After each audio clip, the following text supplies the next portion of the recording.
जी सलाम सत श्री अकाल। उम्मीद है आप सब खैरियत से होंगे। माय नेम हकीम इंदरजीत सिंह फ्रॉम खालसा यूनानी दवाखाना। जैसे कि आप लोगों को मालूम है, मैं आप लोगों को ग़ज़ा से इलाज के बारे में बताता हूँ। ग़ज़ा इंसानी जिस्म में बहुत अहम किरदार अदा करती है। कोई भी इंसान शुरू से बीमार नहीं होता, उनकी ग़ज़ा उनको सेहतमंद या बीमार कर देती है। बाज़ लोगों को रोज़मर्रा घरों में इस्तेमाल होने वाली खुराक का मुनासिब वक़्त और मुनासिब मकदार में पता ना होने की वजह से उनको फ़ायदे की बजाय नुकसान हो जाता है। तो इसी के तहत आज का हमारा टॉपिक मूली है। मैं आप लोगों के साथ मूली के कुछ फ़ायदे और नुकसान के बारे में बात करूँगा कि कैसे आप मूली का बेहतर इस्तेमाल करके बहुत ज़्यादा बीमारियों के इलाज के साथ-साथ काफ़ी ज़्यादा बीमारियों से बच भी सकते हैं। अक्सर मरीज मुझसे पूछते हैं कि मूली का इस्तेमाल हम मैदे के मसाइल में कैसे कर सकते हैं। मूली का इस्तेमाल बवासीर के मरीज कर सकते हैं या नहीं। मूली का इस्तेमाल जिगर के मसाइल में कैसे मुफीद है और मूली के इस्तेमाल से हमारा खून कैसे साफ होता है। मूली के इस्तेमाल से गुर्दे या पित्ते की पथरी खारिज हो सकती या नहीं। अगर आप लोगों के भी यही सवाल है तो ये वीडियो आप लोगों के लिए है। तो चलते हैं वीडियो की तरफ। सबसे पहले मूली के फायदों के बारे में बात करते हैं। मूली का मजाज तर गर्म होता है। मूली में कैल्शियम, पोटाशियम, फाइबर और विटामिन सी वाफिक मकदार में मौजूद होता है। मूली खाने से जहां पे आप लोगों को फायदा हो रहा होता है, वहां पे साथ साथ में आप लोगों को काफी ज्यादा विटामिन और मिनरल्स भी मिल रहे होते हैं।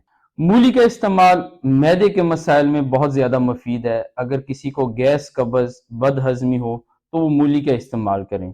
मूली का इस्तेमाल बवासीर के मरीजों के लिए बहुत ज्यादा बेहतर है। मैं अक्सर अपने बवासीर के मरीजों को मूली के इस्तेमाल का कहता हूँ और अल्लाह की रहमत से काफी अच्छा रिजल्ट मिलता है।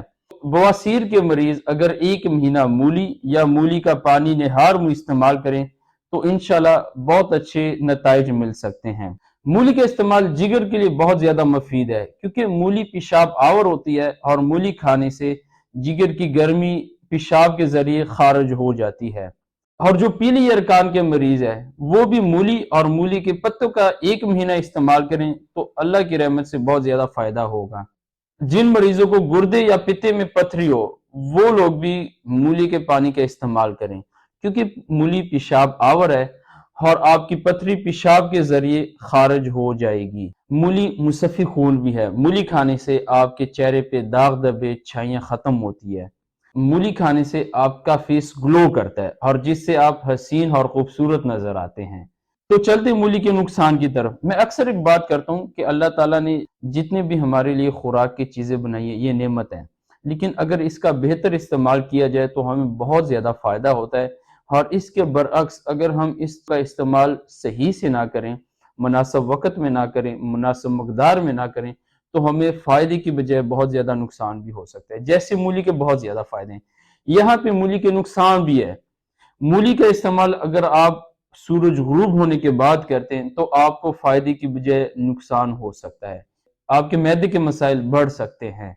मूली और टमाटर का इस्तेमाल एक साथ बिल्कुल भी ना करें। स्पेशली रात को मूली और टमाटर का सलाद नहीं खाना चाहिए क्योंकि मूली और टमाटर का सलाद खाने से आप लोगों के सीने में भी दर्द हो सकती है। वैसे तो मूली का इस्तेमाल हम खाना हजम करने के लिए करते हैं, लेकिन मूली खुद देर से हजम होती है। तो इसलिए जिन लोगों को मैदे का मसला है, गैस कब्ज का मसला है, वो लोग मूली का इस्तेमाल रात को बिल्कुल भी ना करें। मूली खाने से 1 घंटा पहले और मूली खाने के 1 घंटा बाद दूध का इस्तेमाल बिल्कुल भी नहीं करना चाहिए क्योंकि इन दोनों का मजाज बिल्कुल मुख्तलिफ होता है और मूली दूध के इस्तेमाल से आप लोगों को काफी ज्यादा नुकसान हो सकता है। मछली खाने के साथ आप लोग मूली का सलाद बिल्कुल भी ना खाएं क्योंकि मूली भी देर से हजम होती है और मछली भी देर से हजम होती है। तो इसलिए अगर मूली और मछली का आप एक साथ इस्तेमाल करेंगे तो मैदे को डबल ताकत लगानी पड़ेगी हजम करने के लिए, जिससे आप लोगों को मैदे का दर्द हो सकता है। तो उम्मीद है कि इस वीडियो से आप लोगों को काफी ज्यादा फायदा होगा और ये वीडियो देखने के बाद आप लोग मूली का सही से इस्तेमाल करेंगे। मिलते हैं किसी दूसरी इंफॉर्मेटिव वीडियो में। तब तक के लिए अपना ख्याल रखें। अल्लाह हाफिज। पाकिस्तान जिंदाबाद।